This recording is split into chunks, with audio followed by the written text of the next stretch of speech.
Bienvenidas compañeras, compañeros a esta nueva emisión de Hilando Fino. Tenemos ahora el gusto de contar con la presencia de Pablo Fajardo, un conocido abogado y activista en el tema de los derechos humanos, de los temas ecológicos, con el que vamos a ver cuál es la situación que le depara al país una serie de irresponsabilidades que han cometido varios gobiernos en torno a la demanda que nos ha planteado Texaco Chevron.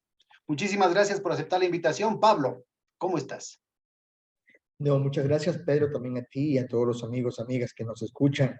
Y sí, siempre es un placer compartir información y digo contribuir para que la población podamos tomar decisiones, pero con información real. Bueno, empecemos, como tenemos poco tiempo, empecemos con unos ligeros antecedentes para los compañeros y compañeras que todavía no están empapados del tema. Desde el principio, cuéntanos en pocas palabras cómo empiezan los problemas con Texaco Chevron. Bueno, mira, a ver, un poco para decir, refrescar la memoria, ¿no? La empresa Texaco empezó la operación para explorar y luego extraer petróleo de la Amazonía ecuatoriana en los años 65. El Estado ecuatoriano le entregó una concesión a Texaco en ese momento de más o menos 1.400.000 hectáreas de selva tropical amazónica para que ahí explore y si encontraba, pues extraiga petróleo. Tanto así que luego, en el año 67, Texaco perfora el primer pozo petrolero en La Guagua, que es el campo La Guagua, ¿no? Que por cierto hay que recordar que el nombre de La Guagua viene de la misma Texaco, porque el primer yacimiento que tenía Texaco en Texas, en Estados Unidos, era Sour Lake, y obviamente pues la traducción se le dio como La Guagua, ¿no? Y por eso le puso La Guagua el nombre de su primer yacimiento petrolero en Estados Unidos, ¿sí? Luego, ¿qué es lo que ocurre? Empieza y se da cuenta Texaco que había abundante petróleo en la Amazonía norte de Ecuador y además de muy buena calidad. Un petróleo liviano que era fácil de transportar y obviamente pues muy bien comercializable. ¿Sí? Y así empieza, luego cuando ya perfora muchísimos pozos, construye en el 72, construye lo que es el SOT, el sistema de oleoducto transecuatoriano, para transportar ese petróleo de la Amazonía ecuatoriana hasta el puerto de Balao en la costa, en este caso en la provincia de Esmeraldas. ¿Sí? Pero ¿qué es lo que hace Texaco acá, Pedro, amigos y amigas?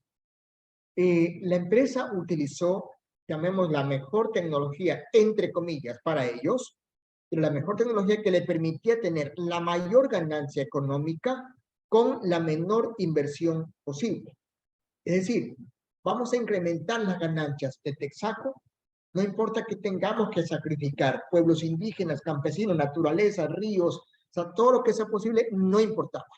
Importaba la ganancia económica. Y en ese, o con ese concepto operativo de la empresa, es que empieza a las piscinas, porque en cada pozo petrolero construía de 2 a 5, lo llamamos piscinas, pero son nada más gigantescas oquedades en el suelo, que tengamos una idea, muchas de ellas del tamaño de una piscina olímpica, por ejemplo, ¿sí?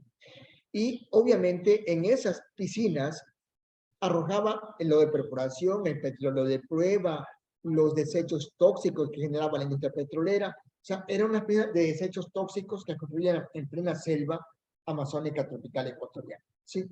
En total creemos que hizo más de 1.000 fosas o piscinas de esa naturaleza. Claro, la Corte de Sucumbíos en el juicio reconoció que habían 880, pero creemos que son mucho más, ¿sí? La Corte reconoció 880. Otra cosa que hizo la empresa fue el agua de formación. Esa agua de formación es un agua súper tóxica. Para que tengamos una idea, Pedro, amigos y amigas, está el suelo, está el subsuelo, y el petróleo está en unas, digamos, gigantescas bolsas en el subsuelo. A 2 kilómetros, 3 kilómetros, a veces mucho más de profundidad en el subsuelo. ¿Cuál es la práctica operativa? Es meter un taladro en el suelo que vaya avanzando progresivamente hasta que llegan están esas bolsas de petróleo. Pero ahí dentro está petróleo, está agua y está el gas. Están ahí en esas gigantescas bolsas que decimos, ¿no? Sí. El petróleo flotando encima del agua y el gas encima del petróleo a presión. Correctamente, correctamente, ¿no? Entonces, cuando hay la perforación, cuando perforan esto, Entonces si hay mucha presión, empieza a fluir naturalmente, ¿sí? Cuando no hay mucha presión allí, pues tienen que bombearle a veces más agua o a su vez con energía, con bombas de succión para que extraiga eso. Pero de ahí sale, Pedro, amigos, amigas, salen los tres productos: el agua, el gas y el petróleo. ¿Sí? Es un agua hipertóxica, porque obviamente está ahí mezclada con petróleo y con todos estos químicos directamente ahí. Y además le ponen aditivos químicos también a veces, porque hay petróleo un poco que es demasiado viscoso para disolverlo mucho más, ¿no? Pero saben los tres elementos. Generalmente, cuando un pozo es nuevo, hay un poco más de petróleo que de agua. Pero a medida que el petróleo se va agotando, se extrae más agua que petróleo. Y es un agua, insisto, salada, en ciertos casos hasta 30 veces más salada que el agua del mar. O sea, tengamos una idea también cuando uno va al mar y de repente probó el agua, es salada. Imaginémonos 30 veces más salada que esa agua, ¿sí? Y además los otros tóxicos que tiene, ¿no? Esa agua de formación que se llama de producción, Texaco la arrojó directamente en los ríos de la Amazonía ecuatoriana. Jamás la reinyectó, que tenía la técnica para hacer lo que era en otros pozos contiguos, tomar esa agua otra vez y devolverla a las rocas impermeables al subsuelo donde estaba, ¿sí? Esa era la técnica que tenían en ese tiempo y lo que tenían que hacer la empresa. O sea, tratamiento y luego reinyectar la vuelta. Pero en vez de reinyectarla, lo que hizo Texaco fue, por tubos, conducirla a los ríos de la Amazonía ecuatoriana. Y así, ellos reconocen, Texaco admite que arrojaron más de 16 billones, escúchese bien, no millones, billones de galones de agua de formación. 16.000 millones de galones. Correcto, Pedro, ¿sí? En litros, más de 60.000 millones de litros de agua de formación, ¿sí? O sea, imaginen la brutalidad de agua tóxica que arrojaron a los ríos, con enormes cantidades de químicos y además sales y todo lo demás, ¿sí? Eso provocó que los ríos, obviamente, se empobrecieran porque los peces con todo eso mueren, ¿sí? Los peces fueron muriendo. Y eso lleva a otra cosa que es el daño colateral a los pueblos indígenas. Los pueblos indígenas en nuestra Amazonía se alimentaban principalmente de la pesca, porque es la que hacen todos y todo el mundo. O sea, los niños, ¿dónde van a recrearse? Al río, ¿sí? ¿Dónde se lava la ropa? Pues en el río directamente ahí. O sea, el río que es, o el agua que es una fuente elemental, vital para los pueblos y para toda persona, todo ser vivo, fue destruido por la empresa Texaco con sus operaciones. Y la otra cosa que hizo Pedro es el gas, que tampoco se ha aprovechado y hasta hoy, infortunadamente, el Estado ecuatoriano sigue quemando el gas en los mecheros. En el tiempo de Texaco lo quemaban a ras de tierra, ¿sí? O sea, hacían una de estas piscinas de quemado, quemaban ellos, ponían un tubo allí, el mechero estaba allí y se quemaba con todo lo que estaba ahí. Luego Petroecuador se inventó los mecheros ecológicos y en vez de quemarlo así, a ras de tierra, lo quiso poner unos 10 metros de tubo arriba y lo quema acá arriba, ¿sí? Nomás es quemarlo un poquito más altito, en otras palabras, para que el viento lleve más lejos los tóxicos que emiten el petróleo, ¿sí? En todo caso, Texaco hizo esa combustión, llamemos incompleta del gas, ¿sí? Y eso genera una contaminación del aire y además del agua lluvia.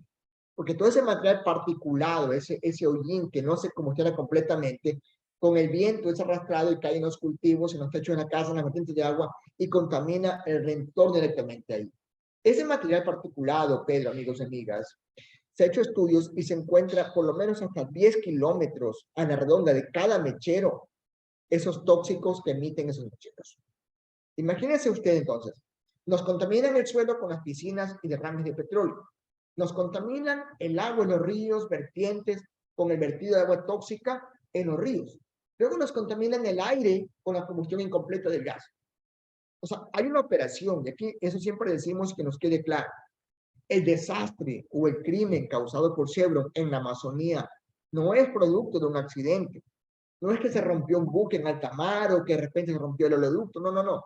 Fue una operación diseñada por la empresa Texaco, hoy Chevron Corporation, para incrementar su ganancia económica disminuyendo la inversión. Es decir, por incrementar sus recursos económicos, sacrificó y destruyó la Amazonía. Ahora, me parece que es importante ubicar que la propia Texaco en ese entonces ya tenía ya utilizaba tecnología que podía haber reducido ese impacto tan negativo sobre la ecología y sobre la salud de la gente, ¿no es cierto?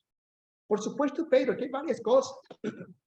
Una, miren, en el año 62, en 3 años antes que venga Texaco al Ecuador, se publicó, perdón, un libro del Instituto Americano del Petróleo, API. Ese libro, en la primera parte hay unas 30 páginas, a todo un capítulo, que son instrucciones de cómo operar la industria petrolera sin causar mayor impacto en el ecosistema, en la naturaleza. Y ahí se dice, por ejemplo, cómo poner geomembrana en las piscinas para evitar que haya filtración de lixiviados al suelo, de cómo tratar el agua de formación y reinyectarla al subsuelo, por ejemplo, de cómo aprovechar el gas. O sea, se dan clases bastante claras de cómo es una operación bastante responsable sin que cause mayor impacto en la naturaleza y obviamente en la vida de la gente. Y lo más interesante, Pedro, de ese libro es que ese capítulo nos dan lecciones de cómo hacer una operación responsable, fue escrito por los técnicos de Texaco. O sea, los técnicos de Texaco daban cátedras de cómo hacer un trabajo responsable en la extracción petrolera, pero eso que sabían y lo predicaban, jamás lo aplicaron en el Ecuador. Porque se trataban de ecuatorianos, porque se trataban de indígenas, porque se trataba de gente pobre, porque se trataba de gente que estaba lejos, lejos de las capitales y lejos del poder. Por Seres dos humanos de cosas, Pedro, segunda categoría. principalmente. Por dos cosas principalmente. La una es por la ganancia económica. Solamente como ejemplo, por cada barril de agua de formación que Chevron o Texaco debía reinyectar al subsuelo y no lo hacía, se estaba ahorrando $3. O sea, entonces, claro, si el no hacer eso, si usted multiplica, son más o menos, si no me equivoco, como 6.000 o 8.000 millones de dólares que se ganó ilícitamente. Si reinyectaba el agua, le costaba un poquito más, $3 por barril. Pero para ahorrarse esa plata, era mejor vertirla en la naturaleza. Entonces, una es por ganancia económica ilícita. Y la Pero bueno, de todas segunda, maneras, ellos en lugar de, porque es doble, ¿no? Ellos tenían que sacar el agua de los ríos, que podría haber sido utilizada para consumo humano o para la situación agrícola, utilizaban el agua dulce de los ríos para inyectar en los pozos petroleros de aumentar la presión y de ahí sacar el petróleo, cuando podían haber utilizado la misma agua tóxica, con lo cual, ¿no es cierto?, es doble el efecto. El uno es que quitan agua potable, agua dulce, digamos, no necesariamente potable, pero por otro lado, el hecho de que vierten y contaminan los ríos con esta agua 30 veces más salada que la del mar.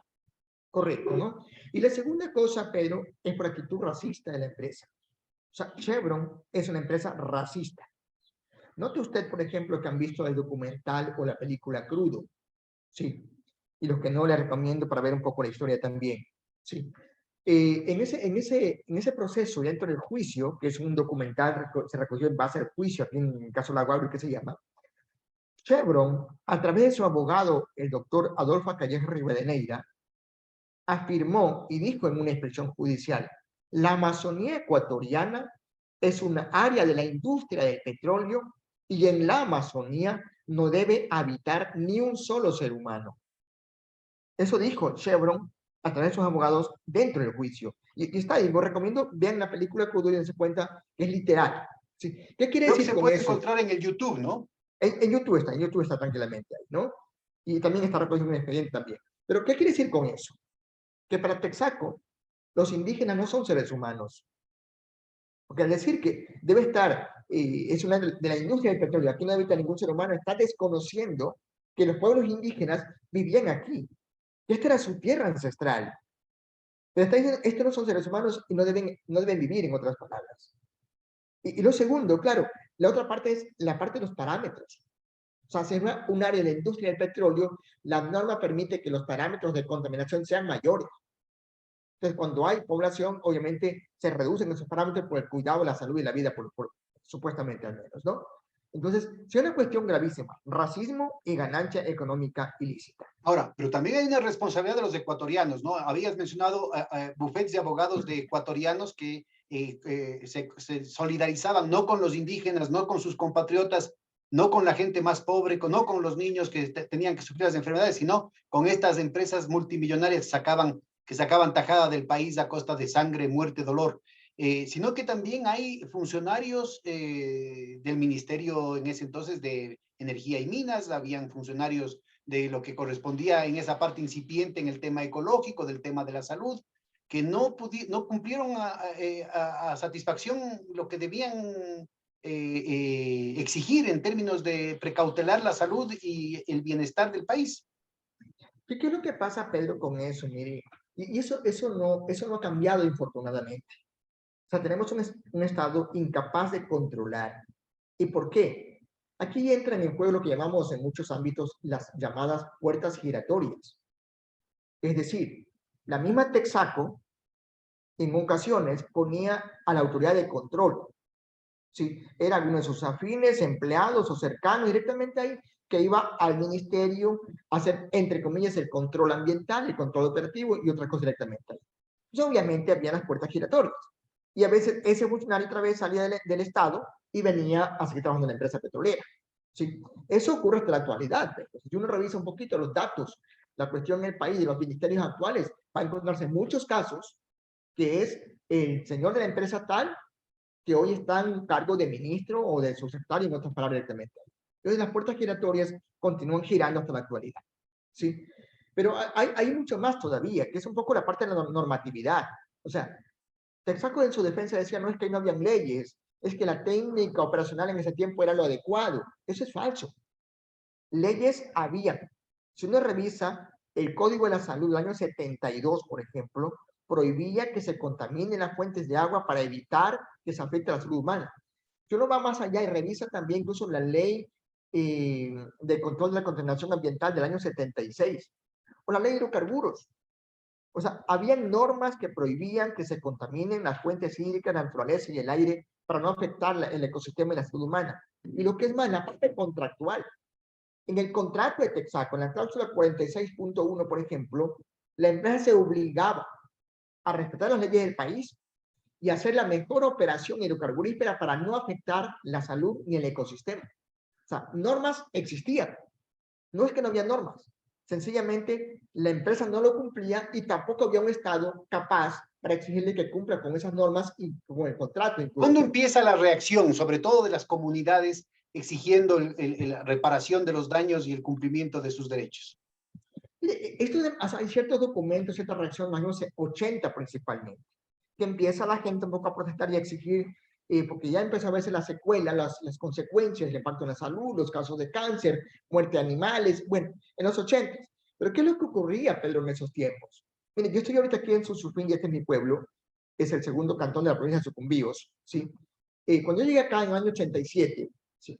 Uno de lo primero que hacía era pisar petróleo. Se bajaba de la ranchera o del bus o de la chiva, como se le llame, y lo que hacía era pisar petróleo, porque todas las carreteras estaban cubiertas con petróleo crudo. La empresa intencionalmente mandaba cada 2 meses un tanquero, le abrían una quedada atrás para que vierta crudo en las carreteras, supuestamente para evitar el polvo. ¿Sí? Pero la gente empieza a reaccionar de esa forma en los años 80. ¿Pero qué ocurría acá? Es que la misma empresa petrolera, Texaco, o Chevron, controlaba el gobierno. Y la autoridad de control en la zona, las autoridades a veces acá, estaban todas sometidas a la empresa petrolera. Entonces, obviamente, la reacción, el reclamo de la gente no tenía ningún eco, porque no había una sola autoridad que le escuche y que realmente haga cumplir la norma, la constitución y derecho a la población. No existía.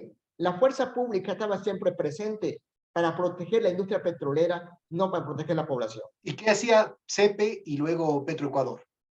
Bueno, CEPE era parte del consorcio del año 74 en adelante, básicamente, pero recordemos que la empresa CEPE, hoy Petroecuador, empezó a operar en junio del año 90. O sea, hasta junio del 90, la única empresa operadora era la empresa Texaco. De junio para acá empieza la operación de CEPE en ese caso, ¿no? Entonces hay un convenio al año 85 en la que Texaco capacitó a los técnicos de CEPE para que asuman la operación de los yacimientos hidrocarburíferos. ¿Sí? En consecuencia, el daño de CEPE, digo, sí, lo tenemos clarísimo, es de junio del 90 hacia acá, que aprendieron, lamentablemente, toda la escuela de Texaco la siguen aplicando hasta la actualidad. Luego viene un poco ya es el caso nuestro, Pedro.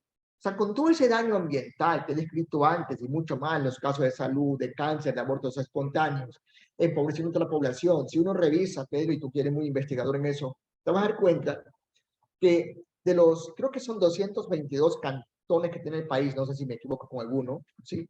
Pero de todos sus cantones, los cantones de La Guardia, Sucupini, Sucumbío, Sacha y Coca en Orellana figuran entre los cantones más pobres del Ecuador.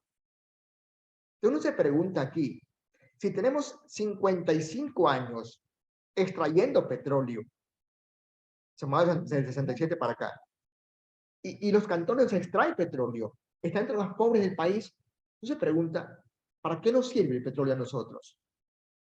¿Para qué nos sirve directamente allí? O sea, no hay tal. ¿Sí? El petróleo ha empobrecido la población de la Amazonía norte ecuatoriana.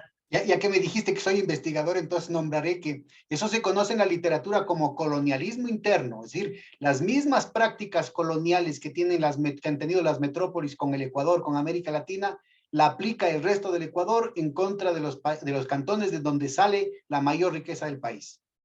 Es exactamente eso, ¿no? O sea, esa placa se recibe y otra vez se replica en este caso directamente allí, ¿no?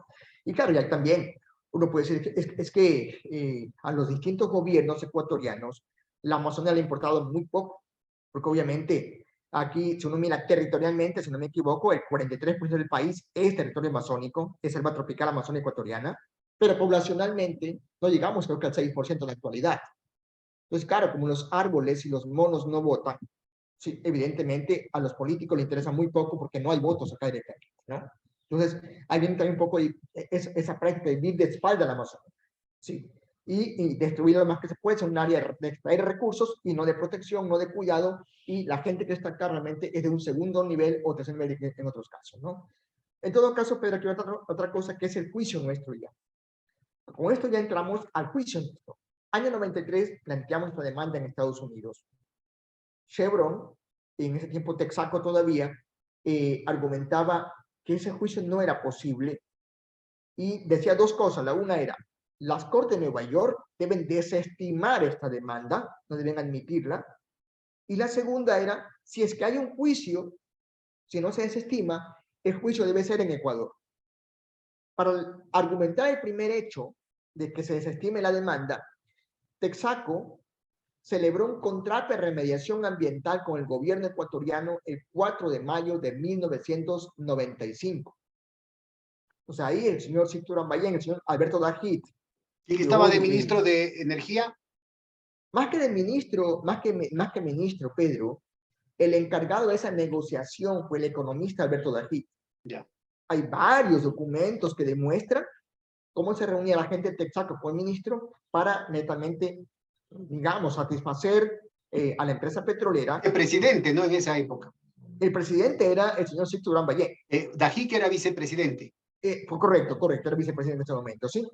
Entonces, se hace ese contrato y en el contrato, fíjese en lo lesivo, que luego vamos a una cosa más grave todavía. En el contrato del 95, el Estado ecuatoriano libera a Texaco de toda responsabilidad y se compromete a nunca más demandar a Texaco bajo ningún concepto, ¿sí? Ni a sus sucesores, ni a asesores, ni a nadie. A cambio que Texaco haga una supuesta remediación en ese porcentaje de lo que era el consorcio. Y lo que es más grave, Pedro, es que Texaco queda con todo el derecho para demandar al Estado cuando ellos quieran. O sea, yo Estado retiro mis demandas contra ti y me comprometo a nunca más demandarte, pero tú puedes demandarme cuando tú quieras.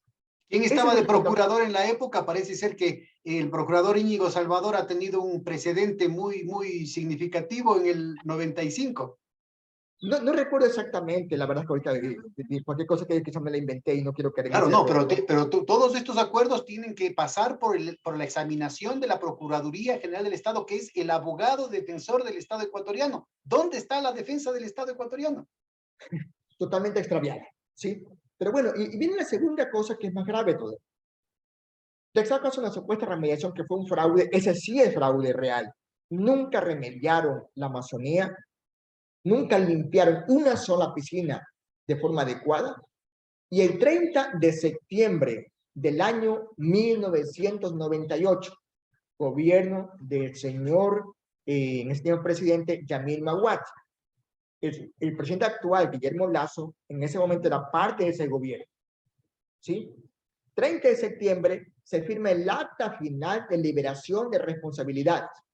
Y otra vez, el Estado ecuatoriano dice, yo Estado ratifico mi liberación de toda responsabilidad de Texaco a sus antecesores, sucesores, ratifico mi compromiso de nunca más demandar a Texaco. ¿Y aquí ¿Sí? quién fue la contraparte ecuatoriana? Era otra vez el Ministerio de Energías y Minas, ¿sí? El ministro René Ortiz, tal vez. No me recuerdo exactamente, tengo los documentos ahí que si alguien le interesa son públicos, todo directamente allí. Es increíble que el mundo lo vea exactamente cómo hicieron estas cosas, ¿sí? Con ese hecho, Texaco se va a los jueces de la mayoría y dice, señores jueces, ya el Estado me libró toda responsabilidad, aquí está el contrato, aquí está el acta, desecha ese caso, porque no tengo nada que ver en Ecuador, ¿sí? O sea, ese fue el asunto. Luego viene el segundo, para el segundo hecho, el segundo argumento, la segunda línea, que era, si es que hay un juicio, debe ser en Ecuador, decía Texaco. Si no desestiman esa causa subsidiariamente, ustedes entonces remitan el caso a Ecuador. Y para convencer a los jueces de Nueva York, decía Texaco, estamos felices con la justicia ecuatoriana. La justicia ecuatoriana es una de las mejores del mundo, decía Texaco. Para argumentar eso, Pedro, que es increíble, Texaco presentó 14 declaraciones juramentadas de prestigiosos, entre comillas, juristas ecuatorianos, que decían que esta justicia era una maravilla, que era la mejor del mundo, y que pues Texaco estaba cómodo acá. Ahí está el señor Vladimir Álvarez Grau, por ejemplo, el señor Alberto Calleja, el señor Pérez Payares, entre otros directamente ahí. El señor Ponce Martínez, ¿sí? Tengo también las declaraciones juramentadas. Todos estos juristas decían que esta justicia era perfecta.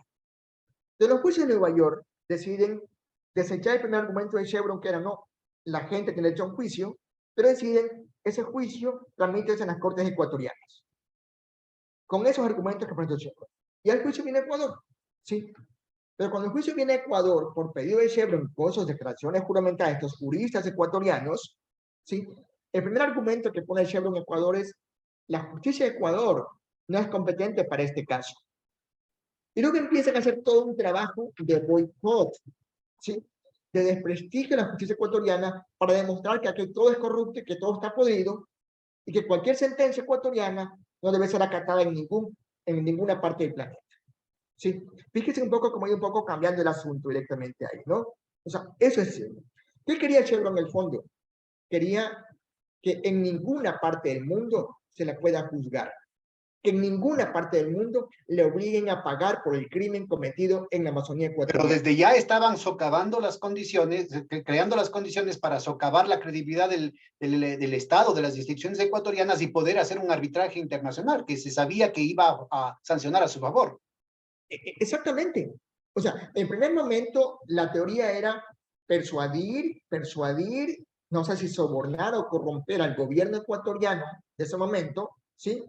Para que el gobierno incida en las cortes y se desestime la demanda aquí en Ecuador. Ese era el plan de Chevron. Era que la justicia ecuatoriana desestime rápidamente esa acción y así quedaran totalmente libres de este proceso judicial. Y hay documentos, hay varias decisiones juramentadas. Pues que el señor Álava Ormaza, que era un poco procurador, año 2003, si no me equivoco, ¿sí? Lo dice en una declaración, ¿no? Cómo Texaco se reunió con él. Y el señor procurador, que no estoy seguro si era él o no, pero el procurador en ese momento llamó al juez de sucumbíos para pedirle que desestime esa causa. Año 2003, cuando se planteó el juicio aquí en Ecuador. ¿Sí? Entonces, claro, aquí los pueblos amazónicos juegan un rol protagónico de exigir a la Corte de Sucumbíos que nos lleve adelante un proceso judicial claro y transparente. Y en el juicio, Pedro, fuimos demostrando todos estos hechos del daño causado por Chevron en la operación acá en la Amazonía ecuatoriana, que tenía técnica para hacerlo diferente. Demostramos cómo violó la ley, la constitución, de cómo abusaba de muchas cosas que hoy son la causa de muerte de mucha gente en la Amazonía ecuatoriana. Con toda esa prueba, 215,000 hojas de juicio en primera instancia, 106 informes de expertos, peritos, extranjeros en su mayoría, pagados por Chevron en su mayoría, o más de 80.000 resultados físico-químicos, análisis de suelos, aguas y sedimentos. ¿Sí? 40 declaraciones de testigos de gente campesina indígena que dijeron lo que hizo Chevron acá. Una prueba realmente impresionante, nunca antes vista en un juicio de esta naturaleza. Toda esa prueba dio para que el juez condene a Chevron a pagar el coste de reparación del daño causado en la Amazonía ecuatoriana. O sea, cuando Chevron hoy dice, no, es que todo es un fraude, perdónenme, siempre decimos nosotros, si tenemos una prueba tan fuerte, tan contundente, tan impresionante, ¿para qué diastre voy a querer corromper a un juez? O sea, no, pues si la prueba que tengo es suficiente. Y segundo, siempre nos decimos, ¿los pueblos indígenas tienen plata para sobornar a un juez? No. ¿Quién tiene plata es Chevron? ¿Quién puede sobornar a jueces, gobiernos? Es Chevron. No los pueblos Periodistas, indígenas. asambleístas, Y mucho ministros. más. Y mucho más, y mucho más todavía, ¿no? Entonces, esa es la sentencia en sí, que se dio ya el 14 de febrero de 2011, ratificada en la Corte de Sucumbíos, luego también en la Corte Nacional de Justicia, y finalmente en junio del 2018 en la Corte, por la Corte Constitucional. ¿Sí? Pero ahí viene el otro capítulo importante, Pedros y amigos y amigas, que son los tratados bilaterales de protección de inversiones. ¿Sí? Ese es otro capítulo. Nuestro juicio, que nos quede claro, el juicio nuestro es un juicio de gente afectada, de víctimas de Chevron contra la empresa Chevron Corporation. Si no No es el es, Estado ecuatoriano. no es el Estado, y aquí que nos quede claro, ¿por qué no puede el Estado demandar? Porque el contrato del 95 y el acta del 98 se lo prohíbe. Ahí el Estado dijo, yo Estado me comprometo a nunca más demandarte. ¿Sí? Entonces, el Estado no puede ser parte de este juicio porque su contrato, el 95 y el acta 98, se comprometió a nunca demandar a la empresa petrolera. ¿Sí? Entonces, un juicio privado que le hemos ganado en todas las instancias, 4 sentencias en Ecuador, todas condenatorias en contra de ¿A ella. qué niveles, por favor? Fue a nivel... El primero, la presidencia de la Corte de Sucumbíos, luego la Corte Provincial de Sucumbíos, la Corte Nacional de Justicia y luego la Corte Constitucional. O sea, todo, o sea, no hay recurso posible pendiente. ¿Cuándo fue, en qué año fue esa la sentencia de la Corte Constitucional y quiénes estuvieron en la Corte Constitucional? 27 de junio del año 2018 fue la sentencia de la Corte Constitucional. Estaban previos a salir del cargo los jueces que fueron, llamemos, destituidos, ¿sí? Antes que concluya su periodo para el cual habían sido elegidos. Destituidos, ¿sí?, por el Consejo de Participación del doctor Trujillo. Correcto, así es, ¿sí? Luego viene el siguiente hecho, como te dije, es el arbitraje internacional. Cuando Chevron se dio cuenta que la prueba que teníamos era impresionante y que era imposible que la justicia le dé la razón, planteó el llamado Chevron 3, el tercer arbitraje en contra de Ecuador. El primero era un caso anterior que lo perdió, lo ganó el Estado ecuatoriano. El segundo ganó Chevron, que tuvo que el Estado pagarle 112 millones a la petrolera. Y el tercero fue planteado el 23 de septiembre del año 2009. ¿Sí? Y en ese tercer arbitraje, Pedro... ¿Recuerdas cuáles eran las causales de los 2 arbitrajes anteriores? El uno era por la cuestión contractual, digamos, el contrato del año 67, que decían que el Estado tenía cierta responsabilidad. Y el otro era por el tema de, digamos, venta de petróleo. ¿Sí? Cuando hubo el terremoto, año 87 acá, se rompió el SOTE y obviamente había petróleo que Texaco había entregado para el consumo interno en el país, se repara el SOTE y el Estado cogió ese petróleo por lo visto y lo vendió a otras empresas petroleras. ¿Sí? Entonces decían como que había un fraude del Estado hacia Texaco y por eso le ganó ese arbitraje. Era una cuestión comercial netamente, no era nada del caso ambiental. ¿Sí? Pero en el tercer caso, Pedro, Chevron planteó el arbitraje y lo que argumentaba Chevron era que había sufrido un linchamiento judicial en el Ecuador. Que aquí en el país, decía Chevron, había un contubernio entre demandantes, jueces y gobiernos para condenar a la pobre empresa petrolera. Y que la prueba no era tal, y que la condena que iba a salir en contra de Chevron era producto de un fraude, de un contubernio entre estos 3 actores.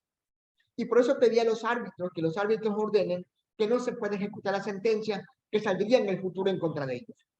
Fíjese usted, 2009, la sentencia se emitió en febrero del 2011. O sea, 2 años antes ya estaban preveyendo lo que iba a ocurrir. Porque se daban cuenta que la prueba es real, ¿sí? Pero bueno, en todo caso, hay el arbitraje con toda la ilegalidad y finalmente, para hacer corta la historia, el 30 de agosto del 2018, el panel de arbitrajes, bajo la regla UNCITRAL, emiten el laudo arbitral en contra del Estado ecuatoriano. Y aquí una cosa importante, ¿en qué se basa el panel de arbitrajes, Pedro? ¿Quiénes estaban constituyendo el panel, por favor?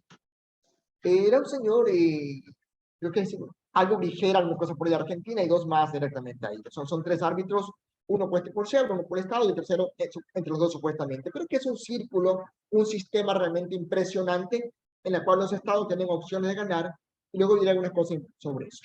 Pero aquí lo importante, Pedro, amigos y amigas, es ese arbitraje internacional, ese laudo arbitral del 30 de agosto del 2018, primero, toma como base para condenar al Ecuador el contrato del 4 de mayo del 95 y el acta del 98. Esos dos documentos son la base jurídica para que los árbitros digan, señores, aquí está el contrato y el acta, y en ese contrato el Estado se comprometió a remediar, y si hay un juicio, eso es cosa ya interna entre ecuatorianos. No tiene nada que ver Chevron eso. Y el segundo hecho es el tratado bilateral de producción de inversiones por Estados Unidos, que fue firmado en el año 93 y entró en vigencia en el año 97. Recordemos, como dije, Texaco dejó de operar en Ecuador en junio del 90 y el consorcio con CEPE lo acabó en julio del año 92. Y el TBI con Estados Unidos entró en vigencia en el 97. Uno se pregunta aquí, cuando uno va a la universidad, en el primer año le dicen, la ley jamás se aplica de forma retroactiva. O sea, ese TBI no podía aplicarse porque cuando entró en vigencia había cero inversiones de Chevron o Texaco en el Ecuador. Si el TBI protege inversiones, aquí no habían inversiones, por ende no podía aplicarse ese tratado bilateral aquí en este caso concretamente. Claro, pero yo estaba estudiando en los Estados Unidos en esas épocas y me acuerdo que visitó el finado canciller Edgar Terán, diciendo, pero es que estos indios no son ecuatorianos, desestimando totalmente la cosa y dando toda la razón a Texaco. Mire, Pedro, no únicamente Terán.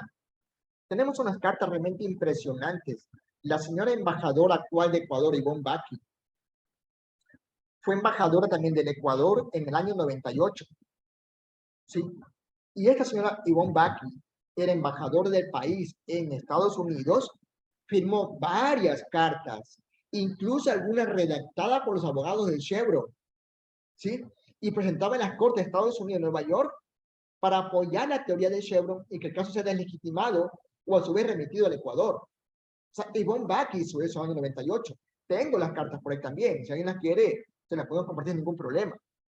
O sea, el Ecuador, el gobierno ecuatoriano, en toda esa historia, siempre estuvo compartiendo la mesa con la petrolera Chevron. No hubo excepciones. Para nada, Pedro. O sea, para nada directamente ahí, ¿no? Bueno, pero el gobierno de Correa hubo una campaña internacional, inclusive con esa es artistas. otra cosa, es otro capítulo que hay que ver directamente ahí y luego te lo explico para que lo tengamos ahí. Pero quiero centrarme un poquito en el laudo arbitral, Pedro, porque eso es importante y ahí tocamos justo el tema de Correa. Sí. Te decía, el laudo arbitral fue publicado y notificado a las partes el 30 de agosto del año 2018. El procurador del Estado, el señor Íñigo Salvador, ya estaba en ese cargo en ese momento. Meses antes ya avisó lo que iba a pasar. Pero recién lo hace público el 7 de septiembre del 2018. O sea, una semana estuvo el laudo que nadie sabía que existía. Y el 6 de septiembre, no me equivoco, o el 7 de la mañana, sale el procurador diciendo públicamente hemos perdido y la culpa es de Correa. Literalmente así. ¿Sí? Cuando uno se pone a ver el laudo, es increíble que en el laudo no hay una sola palabra que digan que hay una interferencia del poder político o del gobierno del señor Correa en el proceso judicial. Hablan que la campaña, que usted hace referencia ahorita a la mano sucia del Chevron, esa campaña mediática, lo dicen los árbitros, que son afines a la petrolera, no incidió en la cuestión judicial. Insisto, lo que incidió, lo que determinó fue el contrato del 95, que lo negoció Alberto Tajit, y el acta del 98 del gobierno de Yamil Maguad. Son esos documentos los que permiten condenar al Estado ecuatoriano. ¿sí? No es la campaña como tal, digo, y está el laudo, que tiene 500 páginas, también podemos compartirlo sin ningún problema para que la gente lo vea y se dé cuenta de cómo es el asunto de fondo. Pero en ese laudo se disponen varias cosas que son totalmente absurdas en derecho. La una dice, panel de arbitrajes ordena al Estado ecuatoriano que anule la sentencia de los demandantes del caso Laguardia. Una brutalidad. O sea, fíjense ustedes, panel de arbitrajes privados le ordena a un Estado soberano, independiente, Que se vaya en contra de la Constitución, porque varias constituciones han tenido la separación de poderes, pues. exactamente, ese es uno de los puntos importantes, le ordena que rompa su propia Constitución, que vulnere su propia Constitución, y el Ejecutivo, como sea una cuestión dictatorial totalmente, anule la sentencia. Bueno, la segunda cosa que le dispone es, subsidiariamente, que el Estado ecuatoriano impida, imposibilite que los demandantes del aguagrio puedan ejecutar la sentencia en Ecuador y en cualquier parte del mundo. Esa es la segunda cosa. Otra cosa también brutal, porque obviamente un juicio termina cuando se ejecuta la sentencia, no cuando ganas el caso como tal, cuando se ejecuta. Y el sistema interamericano, por ejemplo, es clarísimo, ¿sí? No hay garantía de acceso a la justicia mientras no se ejecute una sentencia. Pero además, Y un acá, tribunal privado, ¿por qué puede tener esa jurisdicción? ¿Dónde está la soberanía de los estados? ese es el tema, Pedro, ¿sí? Bueno, viene el tercer cosa que le dice es, señor Estado ecuatoriano, usted tiene que pagarle a Chevron las costas judiciales de estos 25 años que esos indígenas han seguido el juicio contra Petrolera, pagar las costas judiciales a Chevron y pagarle el daño moral, el daño a la imagen que le han causado a Petrolera con esta campaña de difusión y de comunicación también en estos 25 años. Y los árbitros le dan 3 meses al Estado ecuatoriano y a Chevron para que presenten los argumentos para cuantificar cuánto es eso. Cuánto tiene que pagar el Estado a la empresa Chevron Corporation por costas judiciales y daño moral. Fíjese aquí lo grave del asunto. Eso fue en agosto del 2018. Presentaron las partes. Ya estamos llegando a octubre del 22 y aún no se determina esa cantidad económica. ¿Cuál es el asunto? Es que Chevron o los árbitros, vale más, que son afines a Chevron, están esperando a ver qué hace el Estado ecuatoriano. ¿Cómo logra cerrar este caso? ¿Cómo logra acabar con los demandantes? Para, si es que el Estado hace todo el esfuerzo y determina con nosotros, esa cuantía posiblemente será pequeña. Entonces, seguimos buscando acceso a la justicia, esa cuantía será millonaria posiblemente. Bueno, ¿y qué hizo la defensa del Estado ecuatoriano? O sea, la Procuraduría del Estado para defender al país en ese arbitraje. ¿Y qué ha hecho desde agosto del 2018 para acá? Pedro, bueno, el sistema de arbitraje no es cuestión realmente que las normas son perversas. Lo que debería hacer el Ecuador es no suscribir más tratados bilaterales de inversión que Bueno, pero garantizan inclusive el impunidad a los Ecuador se salió, petroleros. ¿no? Se salió del CIAD y Pedro, estuvo 11 años fuera del CIAD y la propia Ivonne Baki, la Corte Constitucional reciente, atropellaron la Constitución y las leyes para volver a ingresar y poder pagar. Y la Procuraduría no ha dicho nada, ni en este caso, ni en el de Perenco, ni en los que ahorita al propio presidente Lazo le han abierto Schlumberger y Halliburton. efectivamente, o sea, y aquí hay complicidad directamente ahí. Pero aquí lo grave del asunto es, la Procuraduría del Estado ecuatoriano, primero hace una defensa desastrosa del señor Íñigo Salvador, desastrosa ante las cortes holandesas. Y hay que decirlo, ojalá el señor responda por o sea, una defensa tan nefasta, tan repudiable. Note usted, amigos y amigas, por ejemplo, para que una sentencia extranjera pueda homologarse en otra jurisdicción o un laudo arbitral, se requiere cumplir por lo menos con 3 principios básicos. Una, que la sentencia del laudo han sido emitidos por jueces competentes, que no sean de facto, que no sean una dictadura. 2, que las partes en litigio estuvieron pleno derecho a ejercer su legítima defensa. O sea, que se lo defendió directamente ahí, ¿no? Y 3, que no afecte el orden público del país donde se ejecuta dicho laudo. Fíjese acá en este caso, el obligar que rompa la Constitución de la República, que se deje indefensión a los demandantes, que se impide que ejecuten la sentencia, eso afecta al orden público del país, pues. Es una cosa clarísima. Pero nuestra Procuraduría, la Defensa Técnica de Ecuador, ante las cortes holandesas, puso ese argumento y sin ninguna justificación lo retiró de las cortes holandesas. Lo retiró. ¿Sí? ¿Y cómo explican esa posición acá la Procuraduría? Hasta ahora no hay explicación. O sea, no hay explicación. O sea, hay cosas que son gravísimas. Y lo que es más, fíjese en la otra gravedad de este asunto también. ¿Por qué va el juicio a Holanda? Porque está ahí la Secretaría Técnica del Panel de Arbitrajes bajo las reglas UNCITRAL de Naciones Unidas. ¿Sí? Recordemos que los laudos arbitrales no tienen facultad para una apelación vertical, es decir, al superior, porque ahí no hay superior. El laudo es casi con palabra de Dios. Solamente se puede plantear un recurso horizontal de nulidad en el país donde está la sede de ese sistema de arbitraje. En este caso es Holanda, en la ciudad de La Haya. ¿Sí? Ahora,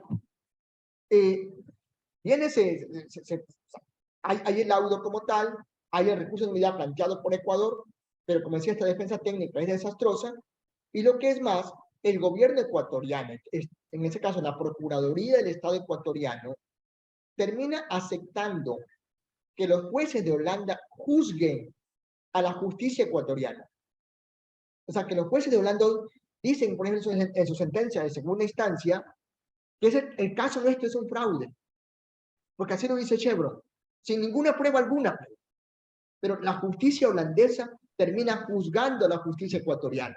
Entonces, ¿dónde carajo está nuestra soberanía? Y la situación del racismo, ¿dónde está toda ese prurito de civilización que supuestamente tienen los europeos? Ahí está un racismo. ¿Dónde están las pruebas? Solamente porque somos de un país del tercer mundo, entonces la justicia de acá no vale. Efectivamente, ¿no? Y eso es lo que el señor procurador Íñigo Salvador y su equipo lo aceptan. Eso es lo que dicen ellos. Cuando su obligación jurídica es defender el país y nuestras instituciones. ¿Sí? Pero aquí hace todo lo contrario, defender el interés económico de Sherman. Hay una carta, un informe del señor procurador que envió a la Asamblea Nacional en junio del 2019, hace 2-3 años atrás prácticamente. En ese informe dice, la Procuraduría está haciendo esto en las Cortes Argentina y Brasil y otras cortes para lograr que la condena económica contra el país sea menor. O sea, en vez de luchar para que se respete nuestra soberanía, nuestra independencia, nuestros derechos como tal, lo que hace es tratar de complacer al sistema y a Chevron para que la condena económica sea menor. Y esas gestiones, ¿a qué se referían? ¿A que no se cumpla la sentencia en contra de Texaco? Esas gestiones se referían a que nosotros planteamos un recurso, una acción de exequatur o de homologación de sentencia en cortes extranjeras, y la Procuraduría, el señor Íñigo Salvador, compareció con sendas cartas a la Corte Suprema de Argentina y Corte Suprema de Canadá, Cancillería Argentina y Canadiense, para insinuarles que desestimen esta causa porque había un laudo arbitral que decía que no podía ejecutarse. Es decir, al hacer esto en las cancillerías, también la Procuraduría del Ecuador estaba violando la normativa de esos países en los que también hay separación de funciones. ¿Dónde está la independencia de la función judicial en la Argentina si es que se pide a la Cancillería, que es parte del Ejecutivo, que interfiera en la justicia argentina para impedir o para torcer una sentencia de lo que ustedes estaban en un juicio privado pidiendo? Esa es la pregunta. Sí, y lo que es más, digo, insisto, es dejar en indefensión a la propia gente afectada. O sea, es no dejar vulnerar el derecho de acceso a la justicia a los pueblos, es la Procuraduría en ese caso anular, entre comillas, la accionar del sistema judicial y la Corte Constitucional para beneficiar a la petrolera. Y además de eso, Pedro, o sea, vienen los otros hechos directamente ahí, ¿no? Que ha hecho la Procuraduría también, es incidir o insistir con la Fiscalía General del Estado de Ecuador para que la Fiscalía nos persiga a nosotros. O sea, plantear acciones. ¿Cuáles son las persecuciones? Mira, hay por ejemplo, había un caso, una carta de decisión año 2012, en contra del ex juez Nicolás Zambrano, que dio la sentencia en primera instancia. Luego, por pedir a la Procuraduría, la Fiscalía convierte ese caso, que era un caso de prevaricato supuestamente, y lo pasa a un caso, si no me equivoco, de cohecho o algo así más o menos. Este es el juez que en primera instancia falló a favor de las comunidades amazónicas. Correcto, sí, correcto, ¿no? Entonces, claro, Y se le La persigue pro- por haber querido hacer justicia a favor de los pueblos y no a favor de Texaco. Correcto, se lo destituyó por eso, luego se le plantean juicios que son imprescriptibles por el procurador del Estado ecuatoriano a la Fiscalía para que persiga a él, y no solamente a ellos, sino también a los indígenas y campesinos y nosotros. ¿Y qué pruebas tienen para perseguir a ese juez? Pues ninguna hasta ahora, y no tendrán porque no existe prueba como tal, ¿sí? Pero insisto ahí, el Estado ecuatoriano, el procurador Estado ecuatoriano, lo que quiere es complacer al sistema y complacer al Chevron. Una parte impedir que se pueda ejecutar, otra perseguirnos a nosotros para que no tengamos cómo continuar con esta acción de exigencia, de reparación, que es lo que buscamos en el foro. Y una cosa de precedente, Pedro, amigos y amigas. Fíjense ustedes qué ocurriría, perdón, qué pasaría si ese laudo se llegase a aplicar y en consecuencia tiene que el Estado pagarle a Chevron por el daño moral supuestamente. Seguramente el procurador Íñigo Salvador, que por su negligencia pierde el Estado ecuatoriano, pero seguramente van a decir, vamos a repetir contra los actores de la demandante este caso y contra los indígenas y todo eso, y con el juez que hizo esta sentencia. Con esos hechos, preguntémonos, ¿qué juez se va a atrever en el futuro a condenar a una empresa minera o petrolera sabiendo que después vendrá un arbitraje que va a decir todo lo contrario? O sea, perdemos autonomía, perdemos soberanía, perdemos capacidad de acceso a la justicia, la naturaleza y los pueblos quedan en completa indefensión. Ahora, el Ese es el problema es que presidente. esta, llamémosle, doctrina Íñigo Salvador, ya no está solamente en la Procuraduría, sino que el presidente Lazo ha emitido varios decretos, entre otros el decreto en el mismo decreto en el que pide que se duplique la producción de petróleo, que ha sido un fracaso completo, hace un año, y mismo está exigiendo que ningún funcionario se oponga al cumplimiento de estos arbitrajes internacionales. Es decir, no hay ninguna validación interna, pero además obliga a que se facilite el cobro por parte de las transnacionales. Y no solamente lo de Texaco, es lo de Perenco, es lo de cualquier otro. Es decir, están sonando la campanita para que vengan a cobrar los cheques todos los que quieran y que nos sigan poniendo más y más arbitrajes internacionales en una hemorragia que parece no tener fin. Entonces, aquí hay una situación en la que el presidente de la República no solamente exige a los miembros del Ejecutivo, que es su función, sino que también presiona a los jueces para que tampoco puedan hacer nada. Entonces, hay una injerencia en la justicia, es una violación constitucional que se está institucionalizando aquí en el país. Efectivamente, o sea, están convirtiéndose en política de Estado. O sea, en política de Estado directamente ahí para, insisto, garantizar, entre comillas, seguridad jurídica a las empresas. Y Pero aquí escarmentar a cualquier funcionario público, sea del Ejecutivo, sea de cualquier función del Estado, a que jamás esté haciendo cumplir la Constitución y las leyes, a que jamás esté oponiéndose a los dictados de las transnacionales. O sea, insisto, o sea, una cuestión de Estado directamente ahí. Y aquí miramos pues, el concepto de seguridad jurídica. Si tenemos una sentencia a favor condenatoria definitiva de ultísima instancia, incluso en la Corte Constitucional, y se nos impide que se ejecute, eso es romper la seguridad jurídica. Eso es impedir que tengamos seguridad jurídica. Pero aquí el Estado, con toda la política de Estado actualmente, están garantizando seguridad jurídica para las transnacionales, para las empresas petroleras, mineras y otras, pero no para su población. Bueno, ¿y cuáles han sido las evidencias, aparte del tema del juez que quedó claro, respecto a las comunidades que han empezado con esta lucha y los abogados que han estado involucrados? ¿Las evidencias, dice Pedro? ¿Perdón? Sí, las evidencias de la persecución. Lo que te decía, o sea, no tienen ninguna sola prueba. Hace un año más o menos, vinieron agentes de la policía desde Pichincha, desde Quito, acá a interrogar a los indígenas, campesinos, que estamos en este proceso, por ejemplo, y claro, o sea, le preguntan al señor anciano de 95 años de edad si él alguna vez sobornó a un juez. Pobre señor, ni siquiera conocía al juez, por ejemplo. O sea, una cuestión realmente espantosa, que es de ¿Y atemorizar, qué que es acciones generar, concretas han habido en contra de las comunidades y en contra de los abogados que han participado en esta defensa? bueno, o sea, en mi caso hay varias acciones directamente ahí que se ha buscado la forma de tratar de sacar el proceso judicial. Obviamente que no lo pueden hacer, primero porque, yo digo, doy gracias a Dios, tengo mi conciencia limpia y manos limpias y jamás han probado un solo hecho de un acto individuo en casos como este y en ningún caso en realidad directamente ahí. Entonces, una cuestión clarísima allí. Pero insisto, es el Estado, es Chevron, o además, hoy el Estado que está sirviendo a Chevron, que hacen todo eso para tratar de generar dudas en los procesos, garantizar la impunidad a la petrolera romper el esquema jurídico del país y sentar sobre todo precedentes nefastos para el futuro de derechos humanos y derechos económicos y sociales. Pero Ahora, en el fondo aquí, Pedro, sí. hay una cuestión que es gravísima. Aquí, para que lo veamos claramente, tenemos una sentencia, como dije, hasta la Corte Constitucional, que tutela derechos indígenas, campesinos, al agua, naturaleza, salud, entre otros. Sentencia que está aquí. Y hay un laudo arbitral, ¿sí?, que favorece a la petrolera. Y aquí la cuestión es cuál prevalece. Esta sentencia que protege el derecho de la población, de naturaleza, pueblos indígenas, campesinos, la vida de la gente, o este laudo que protege el derecho económico de la empresa petrolera. Está clarísimo, la norma es clara, prevalece el derecho humano, ¿sí? Pero para el gobierno ecuatoriano, el procurador, prevalece el laudo arbitral. Y hoy el procurador pretende que se ejecute el laudo arbitral y se desconozca esta sentencia.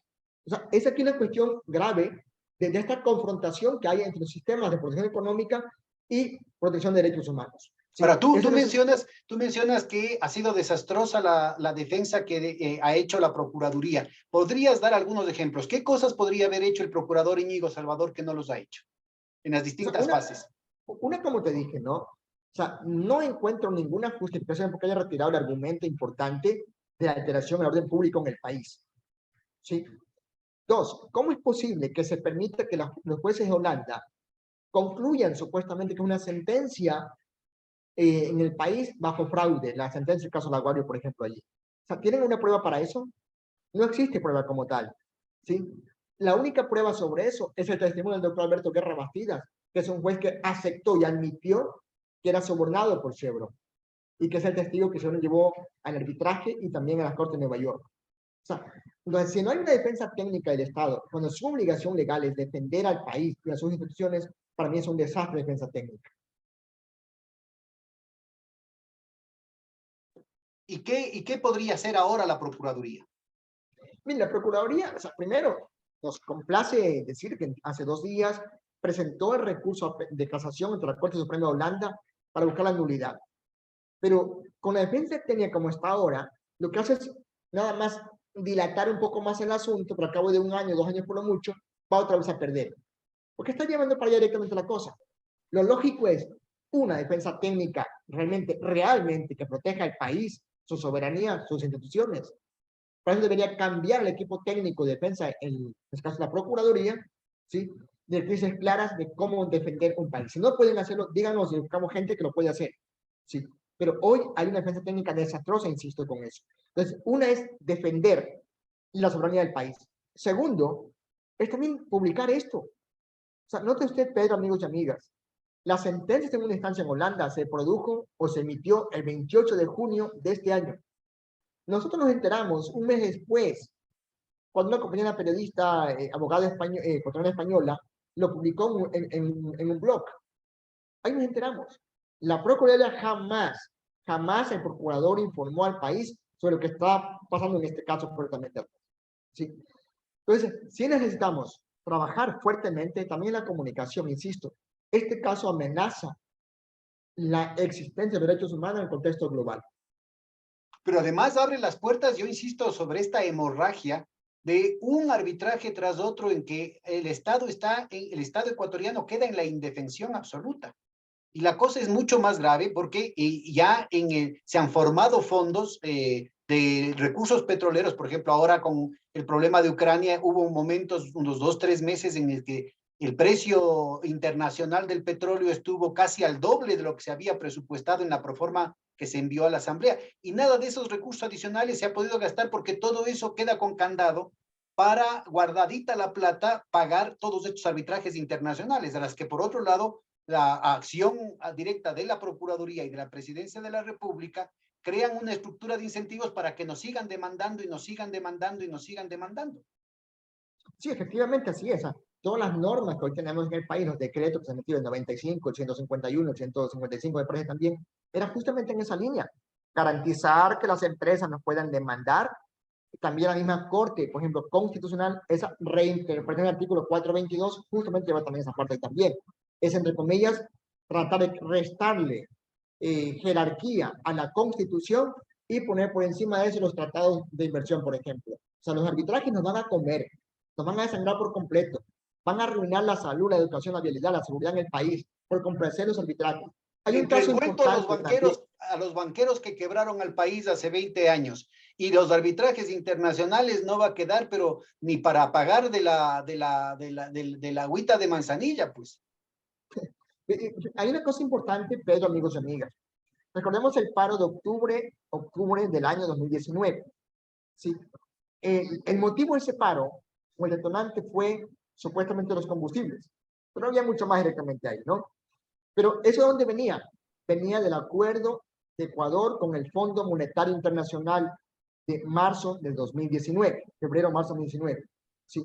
En ese acuerdo, una carta de intención que también la tenemos, firmada por el Ministerio de Economía y Finanzas de Ecuador, disponía que de los créditos externos que se generen, una parte de recursos iría para pagar laudos arbitrales.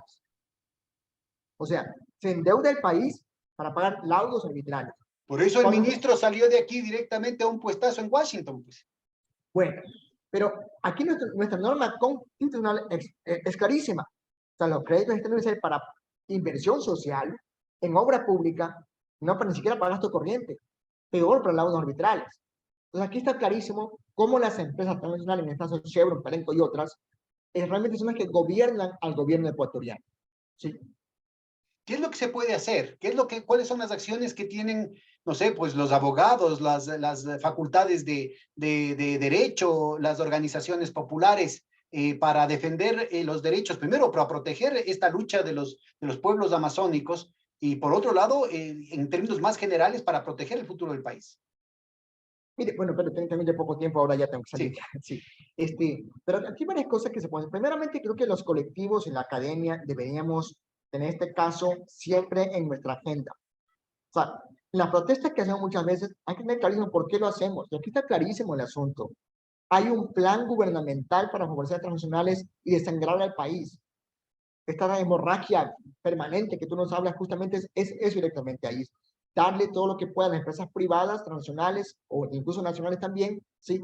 Y dejar en completa indefensión a los pueblos. Es desmantelar la seguridad jurídica nuestra y dar toda esa seguridad jurídica a las empresas de fuera para que puedan demandar al Estado cuando ellos quieran, por ejemplo. ¿Qué hacer? Primeramente, conocer el caso de fondo.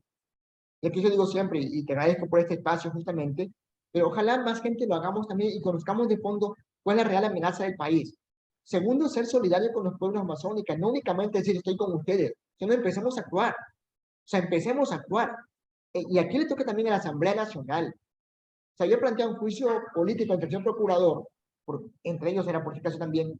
Ojalá la Asamblea lo tome y lo fiscalice realmente aquí de fondo. Bueno, cuando Fiscalice. la nueva terna también incluye a personajes que públicamente han estado promoviendo los arbitrajes internacionales y dando la razón a las transnacionales. Pues, o sea, que la cosa no acaba con el actual procurador.